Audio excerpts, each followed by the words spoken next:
They called it the impossible tank, a monster so vast that even its own creators doubted it could move. To the Allied crews who would one day hear its name, it was a shadow from the east, something whispered about, not believed. But it was real, and for a brief moment, as the Reich collapsed around it, it stood as a symbol of a nation trying to build invincibility out of ruin. The year was 1944. Across Europe, the war was entering its final, desperate phase. The Allies were advancing on all fronts. The Western Front had been broken open in Normandy, and the Red Army was thundering across Poland. The German war machine, once unstoppable, was bleeding to death. Yet in the heart of Germany, behind high fences and barbed wire, a handful of engineers were constructing something that defied logic, a tank so enormous, so heavily armored, that no Allied shell could pierce it. Its name was whispered in the corridors of Oberkommando de Heers. Panzerkampfwagen 8, codename Maus. It began not on the battlefield, but in the mind of a single man. Ferdinand Porsche, one of Germany's most brilliant and most controversial engineers. In 1942, as the Wehrmacht reeled from the first great defeats in Russia, Hitler called for a new kind of superweapon. He wanted something that would terrify the enemy merely by its existence, a machine that could crush any tank in the world. Porsche listened and began to draw. What he produced looked less like a tank and more like a moving fortress. Its dimensions were staggering: 10 meters long, nearly 4 meters wide, over 3.5 meters tall. It would weigh 188 tons, 3 times the weight of a Tiger II. Its frontal armor was nearly 1/4 of a meter thick. Its gun, a 128mm KWK-44 cannon, was the same weapon mounted on the Jag Tiger, the most powerful anti-tank gun of the war. In theory, it could destroy any Allied vehicle from over 3 kilometers away. But building such a behemoth was a nightmare. The factories of Germany were already stretched beyond capacity. Aluminum, copper, even fuel were in short supply. The railways were being bombed daily. Yet still, Porsche persisted. He found allies in Berlin. Men like Albert Speer, Minister of Armaments, who believed that German technology could still achieve miracles. Prototypes were ordered, materials diverted. A testing ground selected at Böblingen, near Stuttgart, as the first sections of the Maus took shape in 1943. Its sheer size astonished even its own builders. The hull had to be assembled in a special pit so the workers could reach the top plates. The treads were as tall as a man. Each link weighed over 100 kilograms. The suspension was a labyrinth of overlapping wheels designed to distribute the tank's incredible weight. For power, Porsche proposed an electric transmission, a diesel engine driving generators, which in turn powered electric motors in the rear. It was advanced, complex, and unreliable, but it was the only system that could, in theory, move such a monster. When the first prototype was assembled, it towered above everything else in the yard. Engineers and officers gathered to watch as it rolled forward for the first time, slowly, almost majestically. The ground shook beneath its treads. Buildings vibrated. The engine roared like a ship's turbine.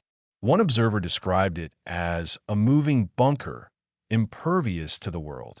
But even as it moved, the problems were obvious. The Maus could barely turn. Its top speed was less than 13 kilometers per hour on solid ground. It could not cross most bridges. Its weight would collapse them instantly. Transporting it by rail was nearly impossible. It was too wide for tunnels. And fuel consumption was catastrophic. The machine could drain an entire truckload of fuel in a single hour. In the field. It would have been a logistical nightmare. Yet Hitler loved it. He saw in the Maus the embodiment of his obsession with size and power, a weapon that would reassert German superiority through sheer scale. Nothing will destroy it, he reportedly said. And for a moment, he was right. No Allied tank gun, not even the 17-pounder of the British Firefly or the American 90mm, could hope to penetrate that armor. In frontal combat, the Maus would have been untouchable. Rumors of its existence began to spread through Allied intelligence networks in late 1944. Aerial photographs of testing grounds showed shapes far larger than any known tank. Reports from captured German officers spoke of a super-heavy panzer being developed under Porsche's direction. To many in the Allied command, it seemed absurd. How could Germany, already starving for steel and fuel, afford to build such things? Yet the British and Americans had seen enough of Hitler's obsessions, the V-2 rockets, the jet aircraft, to take nothing for granted. A memo from the U.S. Office of Strategic Services in December 1944 warned, "Intelligence suggests production of ultra-heavy armor vehicles, potential new tank threat in Western Europe." By then, the war had entered its final convulsions. The Battle of the Bulge was raging in the Ardennes. Allied tank crews, exhausted and freezing, fought through fog and snow against panthers and tigers that still struck terror into their ranks. The idea that Germany might unleash something even larger was almost unthinkable. Yet on the far side of Europe, near Stuttgart, the Maus prototypes continued their tests. 2 hulls were completed, one fitted with a turret, the other used for mechanical trials. They moved slowly across the testing ground, their engines screaming, treads crushing the soil beneath them. For a few months, it seemed that the dream of the super tank might actually come to life. But war has little patience for dreams. By 1945, Germany was collapsing. The Red Army was advancing into the heart of the Reich. Fuel depots were empty. Factories were in ruins. The Maus project, despite its promise, had become a burden. There were no transport vehicles capable of moving it, no bridges that could hold it, and no crews trained to fight in it. It was a monument to excess, the physical embodiment of a regime that had lost all sense of reality. Still, the Allies did not know that. For them, the Maus remained a terrifying unknown. The first whispers reached American tank crews in France in early 1945, a rumor of an iron giant seen near Berlin, its armor-proof against every gun. Some dismissed it as propaganda. Others believed it completely. The memory of the Tiger's first appearance in 1942 was still fresh. Then, too, Allied crews had scoffed, until they saw their shells bouncing harmlessly off German armor. The fear that history might repeat itself was real. And so, in the spring of 1945, as the Allies crossed the Rhine and pushed into Germany, many crews advanced with a quiet unease. They had seen the devastation wrought by the Tiger II, entire platoons destroyed in minutes. What would a tank twice its size be capable of? They imagined a machine that could not be stopped, that could crush a Sherman under its tracks like tin. Some believed it was already waiting for them in the ruins of Berlin. But the truth was stranger. The Maus existed, but only barely. It was no longer a weapon of war. It was an experiment caught between vision and collapse, a relic of a dream that had turned to madness. Yet before the war ended, it would still leave a mark. Allied reconnaissance photographs taken in April 1945 revealed the testing site at Böblingen. Among the craters and burned-out vehicles lay something massive, something that defied belief. A shape of steel so large that the pilots at first thought it was a bunker. Then it moved, slowly, ponderously, like a ship dragging itself through mud. The reports that followed would terrify every Allied armor division in Europe. In those last months of the war, the Maus was more than just a tank. It was a myth come to life, a promise of unstoppable strength at a time when Germany had none left.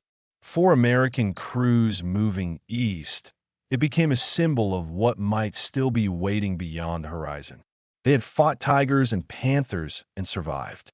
But now, as word spread of an armored monster too strong to kill, many began to wonder, what happens when you meet something that cannot die? The answer, as history would show, would not come from firepower or fear, but from understanding. The Maus was indeed the largest tank ever built. But like the empire that conceived it, Its very size would prove to be its undoing. By 1943, the war that Germany had unleashed on Europe was beginning to turn against it. The dream of a thousand-year Reich was collapsing beneath the weight of its own ambition. On the Eastern Front, the frozen plains of Russia had swallowed whole divisions. Stalingrad had fallen. In North Africa, the Afrika Korps was gone. And in the skies above Germany, Allied bombers now roamed freely, reducing cities to rubble. Yet in Berlin, Adolf Hitler refused to accept that defeat was inevitable. He believed that technology, not manpower, would save the Reich. If his enemies had numbers, he would have machines, vast, terrible machines that would restore the balance of fear. In that atmosphere of desperation, the Maus was born. It was not a product of strategy, but of obsession. Hitler had always been fascinated by size and symbolism. The Tiger tank had already proven to the world that German engineering could create fear as much as firepower. The Maus would go further, a weapon so indestructible that it would break the morale of the enemy before the battle began. It would not be a tank among tanks. It would be a monument of steel, rolling proof that Germany still commanded the laws of war and physics. Ferdinand Porsche was the ideal man to build it. Brilliant, egotistical, and restless, Porsche was already famous for designing the Volkswagen Beetle and for competing with Henschel in the race to create the Tiger tank. His previous projects had often failed under combat conditions, but he remained a favorite of Hitler. The two men shared a fascination for grand designs and radical ideas. When Hitler asked for a new super-heavy tank, something beyond even the Tiger II, Porsche promised to deliver the impossible. Ferdinand Porsche was the ideal man to build it. Brilliant, egotistical, and restless, Porsche was already famous for designing the Volkswagen Beetle and for competing with Henschel in the race to create the Tiger tank. His previous projects had often failed under combat conditions, but he remained a favorite of Hitler. The two men shared a fascination for grand designs and radical ideas. When Hitler asked for a new super-heavy tank, something beyond even the Tiger II, Porsche promised to deliver the impossible. The first designs took shape in 1942. The initial concept, called the TYP-205, was drawn by Porsche's team in Stuttgart. It was intended to carry the same massive 128mm gun that armed the Jag Tiger, paired with a coaxial 75mm cannon for secondary fire. It would use electric transmission rather than a conventional gearbox, as no mechanical system could handle such weight. Engineers calculated that the vehicle would exceed 180 tons, more than double that of any tank in existence. Even then, Porsche insisted it could work. He claimed that his electric drive would provide smoother handling and greater torque. In practice, it created endless technical nightmares.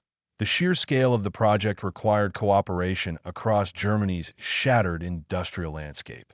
Krupp, the great steel and armaments company, was tasked with building the hull and turret. The first prototype would be assembled at Alkit near Berlin, with testing at Böblingen. But nothing came easily. The factories were already under constant bombardment. Rail lines were destroyed weekly. Shortages of copper forced engineers to replace electrical wiring with aluminum. Each component required special casting and machining equipment. As the technical difficulties mounted, some officers in the Army's weapons department began to question the entire concept. The tank's armor, they argued, was so thick that it would make the vehicle slow and unwieldy. Its fuel requirements would be impossible to sustain in field conditions. In combat, it would be a giant target, easily trapped or immobilized. But Hitler ignored such objections. He demanded results. In his eyes, the Maus was not just a weapon. It was propaganda in motion, proof that the Reich could still produce miracles. In 1943, the first hull began to take shape. Workers at the Krupp plant in Essen watched in disbelief as plates of steel thicker than battleship armor were welded into form. The turret alone weighed 55 tons, a masterpiece of metal and mathematics. Inside, engineers struggled to fit the massive gun, loading system, and traverse mechanism into a confined space. The barrel of the main cannon extended several meters beyond the hull, so long it risked unbalancing the entire vehicle. Every problem solved created two new ones. While the Maus was being assembled, Allied reconnaissance aircraft began photographing the industrial regions of Western Germany. At first, nothing unusual appeared, but by late 1943, analysts noticed large armored hulls unlike anything previously seen. The intelligence reports that followed were cautious but curious. New heavy tank development underway, one British report noted, possibly exceeding known limits of mobility. Few believed it could be operational. The idea of a tank heavier than 100 tons seemed absurd. Even a massive German Tiger II, at 70 tons, already strained bridges and fuel lines.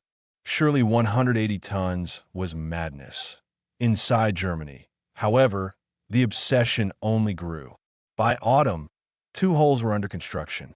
One would be fitted with a turret for weapons testing, the other reserved for mechanical trials.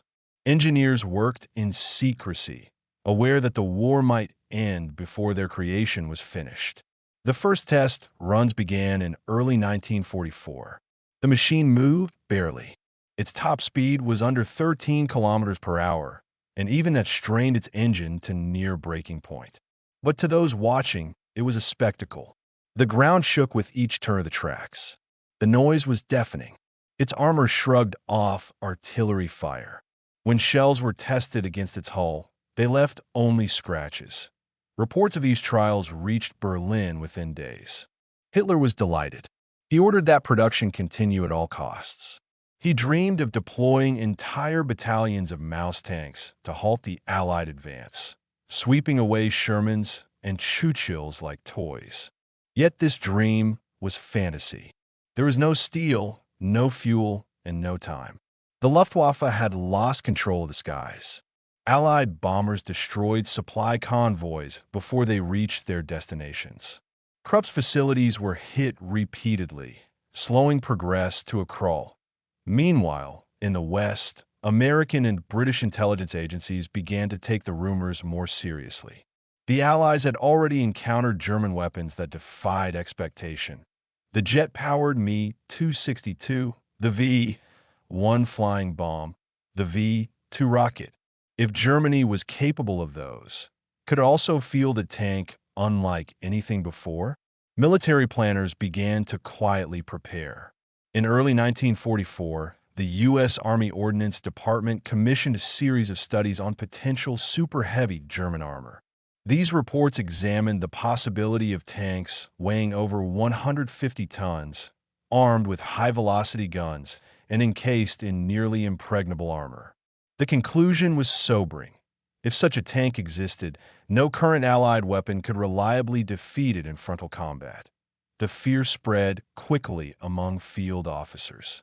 Tank crews who had already faced the Tiger I and II knew what those names meant: destruction.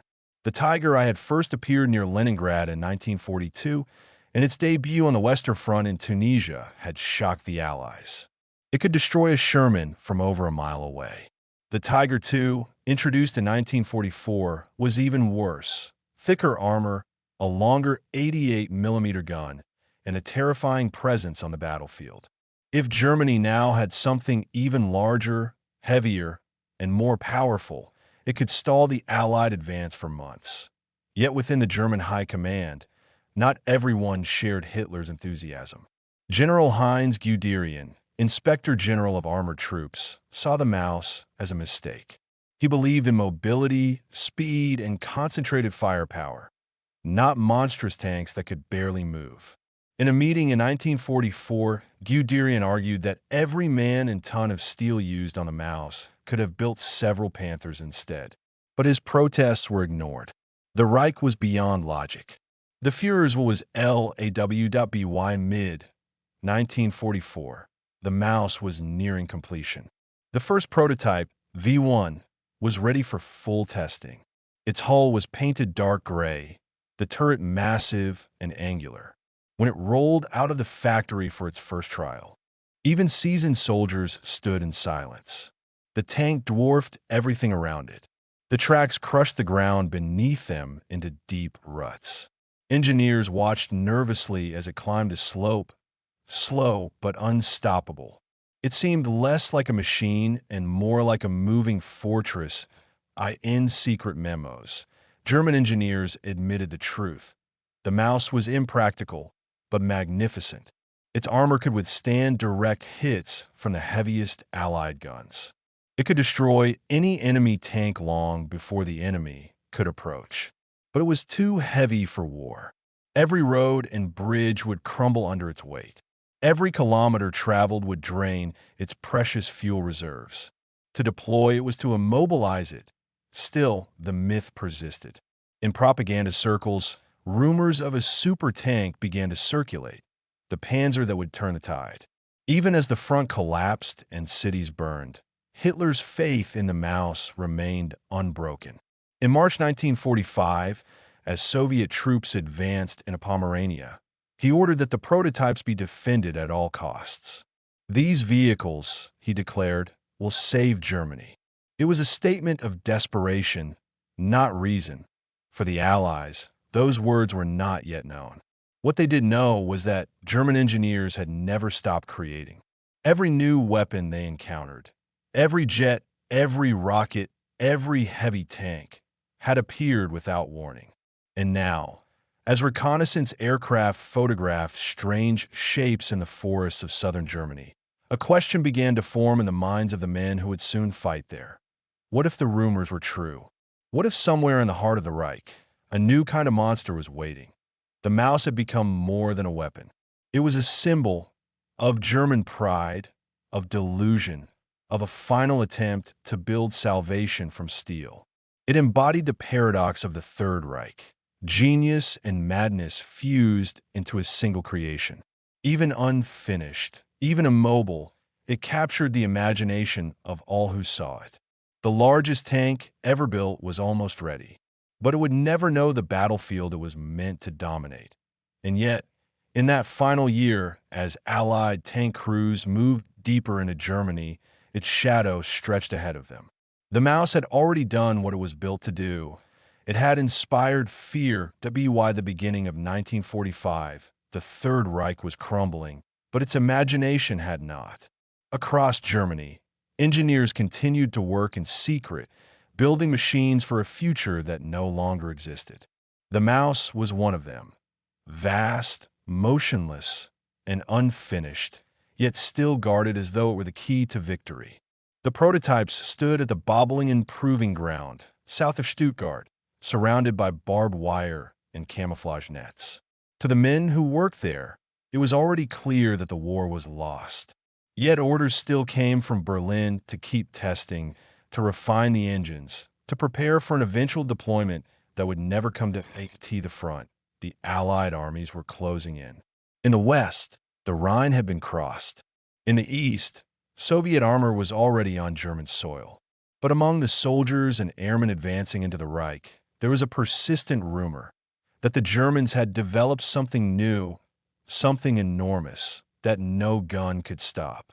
Some said it was a tank, others a mobile fortress, still others a kind of hybrid between tank and artillery. The name varied from place to place, Rat, Low Mouse. But the meaning was always the same: fear of the unknown. The Allies had seen enough of German ingenuity to believe almost anything. In the previous 2 years, they had faced jet fighters that could outrun their best interceptors, rockets that fell from the edge of space, and guided bombs that struck ships with surgical precision. The idea that the enemy might also possess an invincible tank did not seem impossible. After all, the first time a Tiger I had appeared in Tunisia, in 1942, it had shocked entire armored divisions. American 75mm shells had bounced harmlessly from its hull. Crews who had grown confident in their Shermans suddenly found themselves outmatched. It had taken 2 years of relentless adaptation, new tactics, new guns, sheer numerical superiority to overcome the German advantage. Now, with victory finally in sight, The prospect of an even more powerful enemy machine was unbearable. A T Supreme Headquarters Allied Expeditionary Force.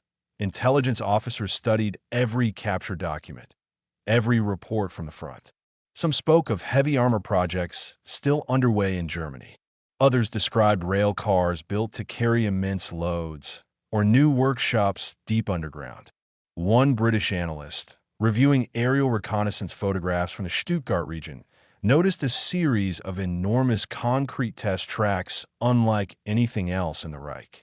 Possibly for heavy tank trials, he wrote in the margin. The note was filed away, unremarked, until months later, when advancing troops would see the truth with their own eyes. Meanwhile, inside Germany, the Maus program continued to unravel. Porsche's engineers knew that their creation could never fight. It was too heavy to move more than a few kilometers, too slow to retreat, too hungry for fuel. Yet Hitler refused to abandon it.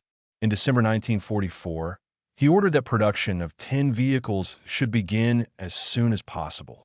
The order was meaningless. The factories that might have built the parts were gone, bombed to rubble. Only two holes existed, one with a complete turret, the other with a testing assembly. In January 1945, even the testing ground at Böblingen was threatened by advancing Allied bombers. The engineers began to prepare for evacuation. When the air raids intensified, the decision was made to move the prototypes east toward Kummersdorf, the secret weapons facility near Berlin. The plan was to join the two incomplete tanks, one providing a working powertrain, the other the turret and gun, to create a single operational vehicle. It was an act of desperation. There were no spare parts, no transport vehicles capable of carrying the weight. The Maus would have to move under its own power, crawling across Germany's collapsing infrastructure at walking speed. In late February, the evacuation began. The first prototype set out along the road network south of Stuttgart, escorted by Wehrmacht vehicles. The convoy moved at barely 10 kilometers per hour. Bridges had to be reinforced with wooden beams to prevent them from collapsing. Civilians watched in astonishment as the giant passed, its tracks gouging deep trenches into the asphalt. To many, it looked like a relic of another world. Too large, too strange, too slow to belong to this war. But the journey did not last long. Allied aircraft were everywhere. Within days, the convoy was spotted. Bombs fell around it, shaking the ground. The Maus survived, its armor shrugged off the explosions, but the surrounding vehicles were destroyed. With fuel nearly gone, the engineers abandoned the effort. The prototypes were moved off the road and hidden in a forest near Zossen. There they remained, guarded by a handful of soldiers who no longer believe in victory. As the Red Army approached Berlin, the Maus became an obstacle even to its own protectors. The roads around Kummersdorf were clogged with refugees and retreating troops. When the order finally came to destroy all secret weapons to prevent capture, the engineers hesitated. The Maus was their life's work, a monument to a dream that had already died. But orders were orders. They rigged explosives inside the hull of the first prototype, damaging its interior and blowing off parts of the suspension. The second, partially assembled, was left where it stood. By the time Soviet forces reached the area in late April, the fighting was nearly over. Infantry patrols from the 3rd Guards Tank Army entered the Kummersdorf complex expecting resistance. What they found instead was silence, and a colossal shape half buried in the mud. At first, they thought it was a bunker. Then they realized it had tracks. The soldiers climbed onto the hull, marveling at the thickness of the armor. The war's largest tank, the Maus, had been captured almost intact. When word reached Moscow, the discovery was treated with disbelief. A team of Soviet engineers was dispatched to examine the find. They confirmed the specifications: a 128mm main gun, armor impenetrable to any known weapon, a weight of nearly 190 tons. But they also discovered something else, its fatal weakness. The Maus could barely move. Its drive system was fragile, its range limited to a few dozen kilometers at best. Its engines overheated within hours.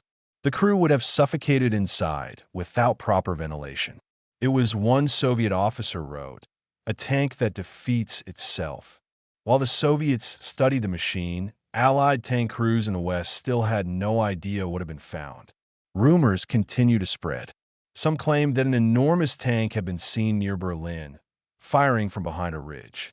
Others spoke of entire units destroyed by a single German vehicle. Most of these stories were exaggerations or misidentifications, the fog of war turning wrecked tigers into myths. But they reflected a genuine fear that even as the Reich fell, it might still unleash one last surprise. That fear reached the highest levels of command. In April 1945, U.S. Army Ordnance issued a directive to field units. If new or unusually large German tanks were encountered, they were to be photographed, measured, and reported immediately. Crews were advised to aim for the rear and sides of any heavy vehicle, where armor was presumed thinner. Anti-tank gunners were told to focus on tracks and engine vents, disabling rather than destroying. The Allies had learned the hard way that even the most powerful tank was useless if it could not move. The war ended before those precautions were tested. Berlin fell in May, and the last remnants of the Wehrmacht surrendered. When Allied teams finally entered the Kummersdorf and Böblingen facilities, they found what was left of the Maus project: twisted steel, shattered concrete, and one enormous hull lying silent in the mud. The Red Army took custody of the surviving pieces, transporting them to their proving ground at Kubinka, near Moscow. There, Soviet engineers combined the remains of both prototypes into a single complete vehicle for testing. It would never fire a shot in anger. For the men who had once feared it, the revelation was both humbling and ironic. The largest tank in history had never fought a single battle. It had consumed thousands of hours of labor, hundreds of tons of steel, and precious fuel, all for nothing. It was the ultimate expression of a war machine that had lost touch with reality. And yet, even as it lay silent, it continued to fascinate.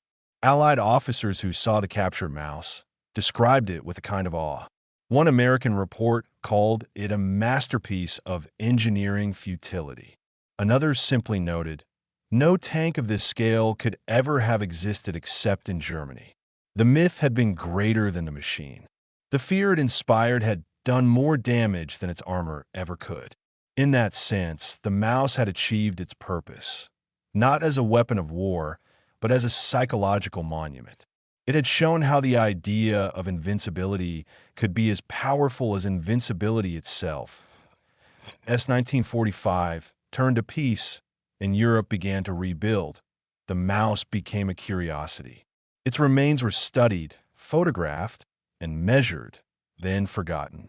But for those who had lived through that time, for the tank crews who had heard the rumors and imagined facing it, the legend never entirely disappeared. In the quiet of post-war years, stories continued to circulate of a massive German tank that had once shaken the ground beneath it, a steel leviathan that appeared at the end of the world and vanished before anyone could destroy it. It had been born of fear, and it left behind only memory. When the guns finally fell silent over Germany, the land itself still trembled with the memory of war.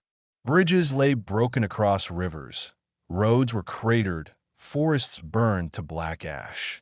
Among the ruins of a Reich, Allied soldiers moved cautiously, searching for the remnants of what had once been the most advanced war machine on Earth. Every village seemed to hold a secret bunker. Every factory concealed something new: a jet fuselage, a missile engine, a pile of unfinished weapons that hinted at what might have been. Yet none of them were prepared for what they found at Kummersdorf. The first Soviet patrols arrived in late April. They expected resistance. Pockets of Waffen-SS units still fighting, perhaps an ambush. Instead, they found an eerie stillness. The vast weapons testing ground lay abandoned, its workshops empty, papers scattered across the floors like snow. In one of the open sheds stood the hulking shape that would soon become legend. It was enormous, even in stillness. The soldiers approached it warily, rifles ready. From a distance, it looked like a building, a bunker with rounded edges. Only when they came close did they see the tracks, each link as long as a man's arm. It towered over them, gray and cold, its armor pitted by fragments of shrapnel. On the side, in white stenciled letters barely visible beneath the dust, was a single word: Maus. They climbed onto the hull. The metal was thick as a man's forearm. The turret alone weighed more than any tank they had ever seen. The barrel of a 128mm gun stretched outward like the mast of a ship.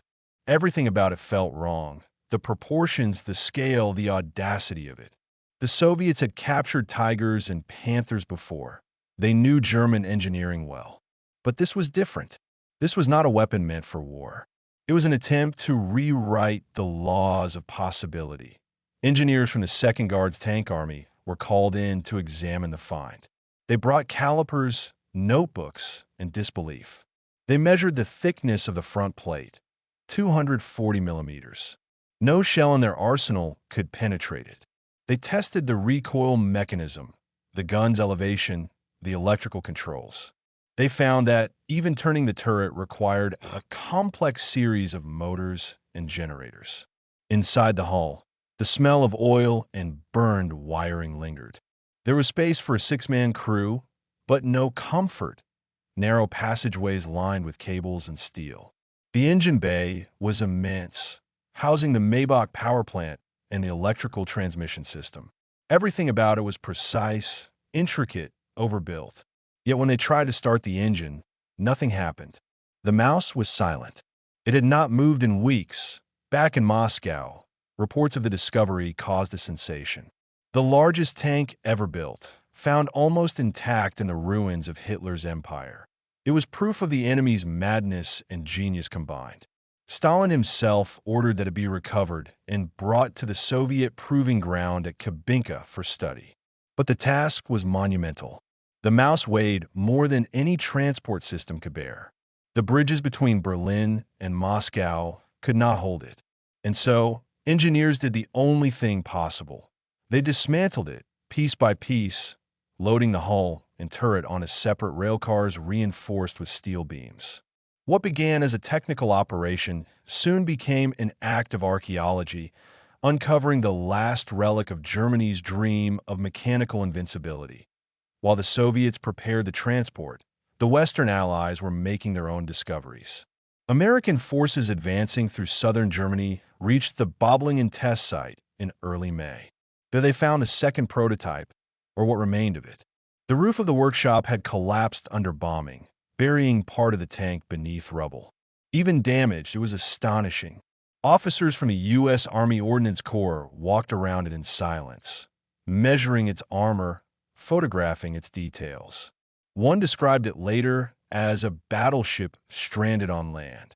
Another noted that it was the most formidable thing man has ever tried to move on tracks. To the American crews who saw the photographs, it was unsettling.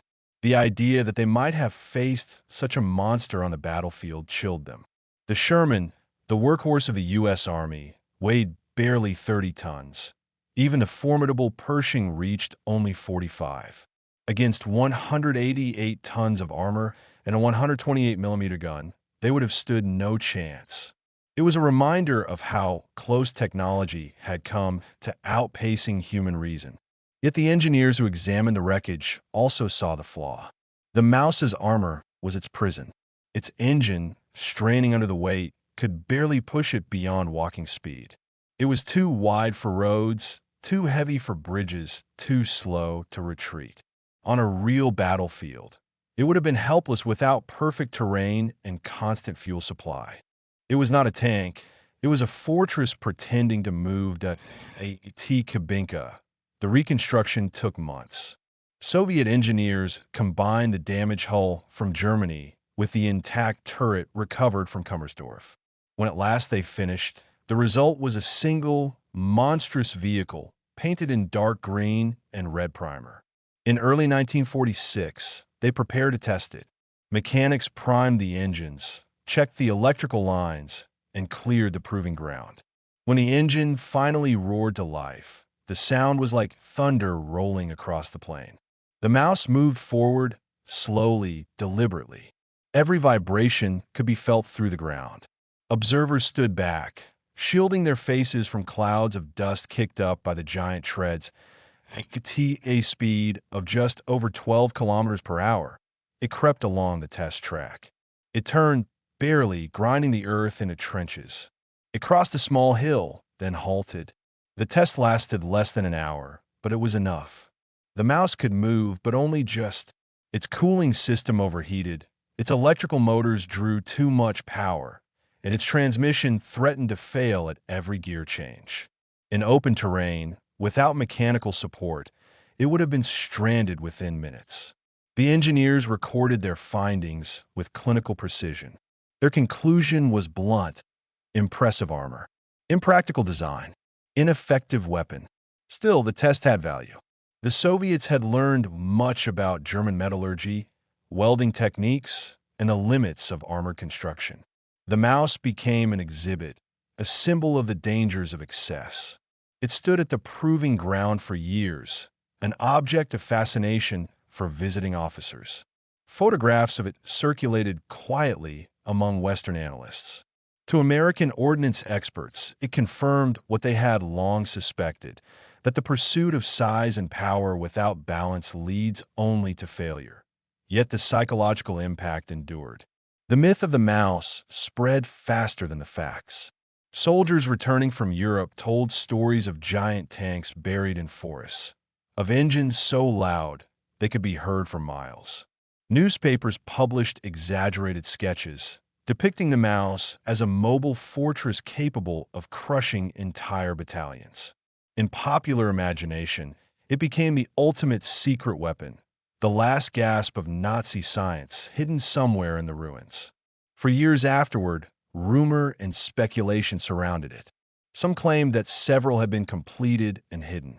Others swore they had seen one moving through the smoke of Berlin in April 1945. None of it was true, but legends rarely need proof. For historians, the Maus revealed something more profound than technological ambition. It was the final expression of a regime that believed it could overcome reality through will alone. Even as its cities burned, it poured resources into a weapon too heavy to fight. In this, it mirrored the fate of Germany itself. Immense, armored, and doomed by its own weight. In post-war Europe, as nations rebuilt, the age of the supertank quietly ended. Engineers learned that mobility, reliability, and balance mattered more than thickness of armor or caliber of gun. The new generation of tanks, the Centurion, the T-54, the M48, will be designed not as monuments but as tools. The Maus, by contrast, remained an artifact of another era, an era when power was measured in tons and victory was mistaken for invincibility. Still, there is something haunting about its image. The photographs taken at Böblingen and Kubinka show a machine both terrifying and tragic. Its turret turned slightly, its gun aimed at nothing, its hull streaked with rust.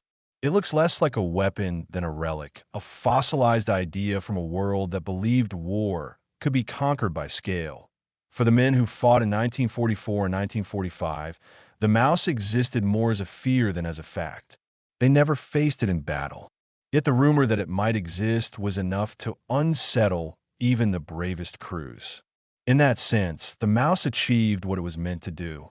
It reminded the world that imagination, when driven by desperation, can create monsters, not of flesh, but of steel. With the tests at Kubinka ended, the Soviet engineers rolled the Maus back into its hangar. They shut down the engine, noted the time, and left it there. The ground outside still trembled faintly from its last movement. In the silence that followed, the vast machine seemed almost alive, breathing through the heat radiating from its armor. But it would never move again. It had been born too late, built too heavy, and doomed from the start. The war that created it had ended. The world that believed in such giants was gone. And so the mouse stood alone, a monument to the folly of its creators. Proof that even the greatest armor cannot protect an idea when its time has passed. When the dust of war finally settled, Europe was a graveyard of machines. Tanks lay scattered across fields and forests, rusting in silence.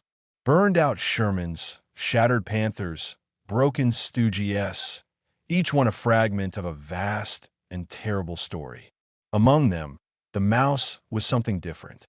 It had never fought, never fired a single shot, yet it stood as the most haunting relic of them all. It was not a symbol of victory or defeat, but of obsession, the belief that strength could replace wisdom, that scale could replace strategy. In the early years of the Cold War, when nations rebuilt and new lines were drawn across Europe, the mouse remained hidden away at Kubinka. Soviet engineers used it for demonstrations, lectures, and studies.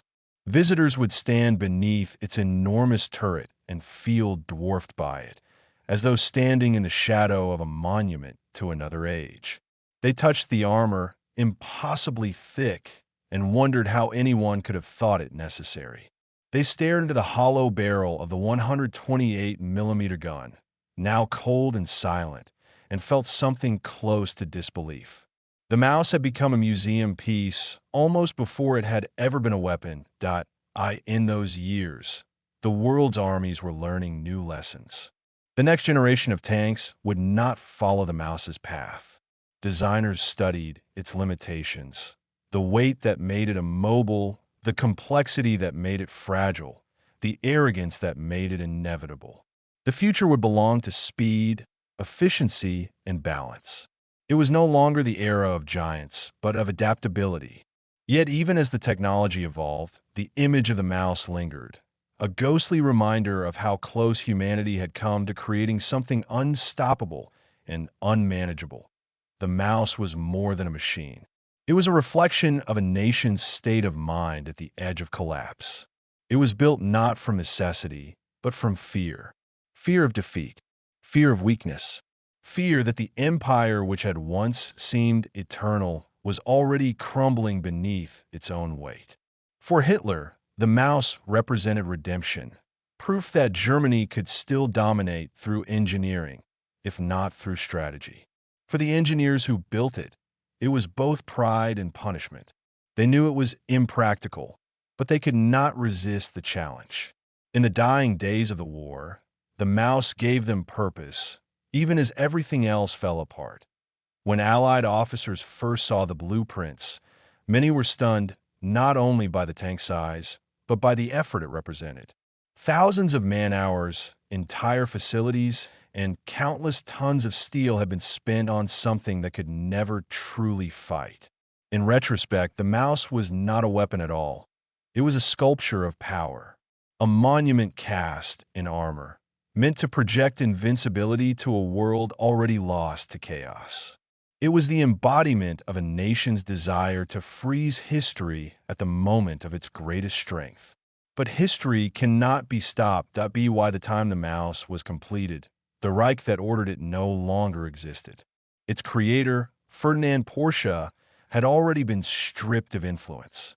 The factories that forged its plates had been bombed into dust. The soldiers it was meant to protect were either dead or captured. What remained was a carcass of iron and ambition, trapped forever in the ruins of its own making. Yet the mouse survived. It survived not as a weapon, but as a warning.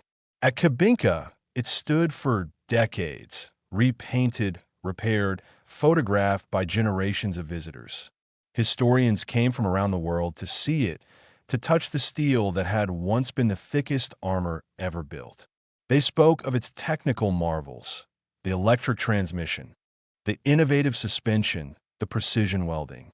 But behind every detail was the same question: why? Why build a tank too heavy to move, too slow to fight, too costly to produce? The answer was as old as war itself, because those who believe in power rarely stop to ask whether it serves them. In the decades that followed, the mouse became a curiosity, a subject for historians and model builders, for military enthusiasts and philosophers alike. To some, it was the ultimate expression of German engineering, an extraordinary achievement of design and manufacturing. To others, it was the symbol of a dictatorship's madness, the physical proof that genius without restraint becomes self-destruction. Both were true. In its silence, the Maus speaks volumes. It tells the story of men who believed they could overcome defeat by building something that could not be defeated. It tells of a leader who mistook size for strength, and of a nation that followed him into ruin. It tells of the paradox of human progress, that the same minds capable of creating beauty and innovation can also create instruments of terror. And it tells of the soldiers on both sides who carried the weight of those ambitions into the mud, the smoke, and the fire. The irony of the Maus is that it achieved the opposite of what it was meant to do. It was supposed to inspire fear in the enemy, but it inspired pity instead. It was supposed to secure victory, but it revealed futility. In the end, the Maus did not save Germany. It mirrored its downfall. Immense, immovable, magnificent, and doomed. As the years passed, the world changed. The tank warfare of the Second World War gave way to the nuclear age. The idea of armor giants rolling across Europe faded into history. But every once in a while, the photographs of the Maus resurface, grainy, monochrome, ghostly images of a machine that looks almost unreal. Its size still shocks. Its silence still disturbs. It stands as a reminder that even in an age of reason, the desire for absolute power can lead to madness. For the Americans who once feared its shadow, the Maus became a symbol of how little fear had mattered in the end. The men who fought through France, who crossed the Rhine, who braced themselves for monsters they would never see, they won not because of their machines, but because of their endurance. The Maus was the embodiment of everything the Allies were fighting against: arrogance, domination, the worship of machinery over humanity. Its defeat, not in battle, but in concept, was the triumph of reality over delusion. Today, the Maus still exists. It stands in a museum near Kubinka, repainted and restored, its vast hull looming over visitors who crane their necks to see the top of its turret. Children walk around it, pointing, trying to imagine how it must have looked when new. Historians photograph it from every angle, measuring its dimensions, admiring the craftsmanship. Yet no one who sees it can escape a certain unease. There is something tragic about its stillness, something almost human about its failure. It feels less like a tank and more like a tomb. Outside the museum, the world it once belonged to is gone. The battlefields have grown over with grass. The rivers once lined with tanks are quiet, but the lessons remain. Every generation rediscovers the same truth, that technology, however powerful, cannot replace the courage and judgment of those who wield it. The Maus stands as the ultimate proof that even the most formidable armor cannot protect an idea when it has already begun to decay from within. In that way, the Maus became more than a weapon or a relic. It became a reflection, a mirror held up to the ambitions of humankind. It reminds us that every age builds its own giants, machines, systems, ideologies, and that every giant, no matter how strong, eventually collapses under its own weight. The Maus fell not to shells or bombs, but to the simple truth that power without purpose cannot endure. When visitors leave Kubinka, they often look back one last time at the tank behind the glass. In that moment, the silence feels heavy. The light from the skylights glints off the armor, dull and gray. And for a fleeting second, it is easy to imagine the sound it once made, the slow, thunderous movement of metal over earth, the roar of engines that could not carry it far. It is a sound that belongs to another world, a world that tried to build invincibility out of fear. The Maus remains, frozen in time. The war that gave it birth has long ended, but the questions it raises never will. How much strength is enough? How far will men go to conquer their own terror? How heavy must the armor become before it crushes the one who wears it? The answer lies here, in this silent colossus of steel, a monument not to victory, but to the weight of human ambition.